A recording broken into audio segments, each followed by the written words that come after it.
வணக்கம், இது உங்கள் தினக்கதிர். எங்கள் சேனலுக்கு வரவேற்கிறோம். நடிகர் மற்றும் அரசியல்வாதி விஜய் தலைமையிலான தமிழக வெற்றிக் கழகம் தேர்தல் வியூக நிபுணர் பிரசாந்த் கிஷோர் சிறப்பு ஆலோசகராக ஈடுபட்டுள்ளதைத் தொடர்ந்து தற்போது உள் விவாதங்களில் ஈடுபட்டுள்ளது. 2026 தமிழ்நாடு சட்டமன்ற தேர்தலுக்கு முன்னதாக கட்சிக்கு வெற்றிக்கான வியூகத்தை வகுப்பதே அவரது பங்கு ஆகும். திவிகேவின் வாக்கு பங்கு சுமார் 15 முதல் 20 வரை சதவீதம் இருக்கும் என்று கிஷோர் மதிப்பிட்டு வளர்ச்சிக்கான ஒரு வரைபடத்தை கோடிட்டு காட்டியுள்ள நிலையில் மாநிலத்தில் உள்ள அரசியல் கட்சிகள் பெரும்பாலும் அவரது ஈடுபாட்டை வழக்கமாக நிராகரித்துள்ளன.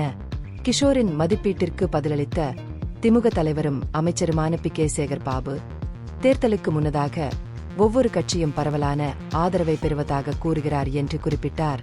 தமிழக மக்கள் முதல்வர் ஸ்டாலினை மீண்டும் தேர்ந்தெடுக்க தயாராக உள்ளனர் என்றும் அவர்கள் வரவிருக்கும் தேர்தல்களுக்காக ஆவலுடன் காத்திருக்கிறார்கள் என்றும் அவர் வலியுறுத்தினார்.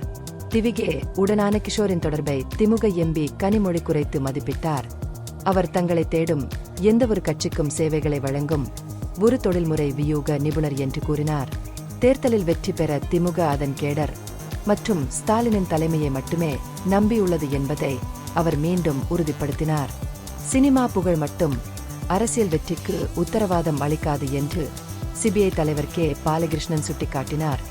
தமிழக வாக்காளர்கள் அரசியல் ரீதியாக மிகவும் விழிப்புணர்வோடு இருக்கிறார்கள் என்பதை வலியுறுத்தினார். திவிகே ஏற்கனவே இல்லை என்றால் கிஷோருக்கு செயற்கையாக ஆதரவை உருவாக்க முடியாது என்று அவர் வாதிட்டார். பீகார் இடைத்தேர்தலில் தனது சொந்த ஜான் சுராஜ் கட்சி வேட்பாளர்கள் சமீபத்தில் தோல்வியடைந்ததை சுட்டிக்காட்டி கிஷோரின் நம்பகத்தன்மையையும் அவர் கேள்வி எழுப்பினார்.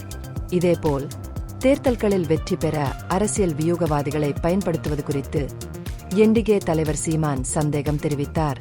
டிஎம்டிகே மூத்த தலைவர் பிரேமலதா விஜயகாந்திடம் கிஷோரின் ஈடுபாடு மற்றும் விஜயின் அரசியல் வாய்ப்புகள் குறித்து கேட்டபோது திவிகேயின் வெற்றி முற்றிலும் அதன் தலைவரின் முடிவுகள் மற்றும் செயல்களை பொறுத்தது என்று கூறினார்.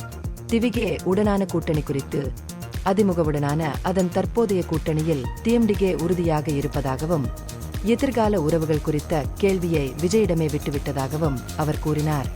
செவ்வாயன்று பிரசாந்த் கிஷோர் 2026 தேர்தலுக்கான அரசியல் உத்திகள் குறித்து விவாதிக்க டிவிகே நிர்வாகிகளுடன் ஒரு சந்திப்பை நடத்தினார். 3 மணி நேரத்திற்கும் மேலாக நீடித்த இந்த விவாதங்களில் தற்போதைய அரசியல் நிலவரம் மற்றும் கூட்டணிகளை உருவாக்குவதற்கான சாத்தியக்கூறுகள் பற்றிய பகுப்பாய்வு இடம்பெற்றது.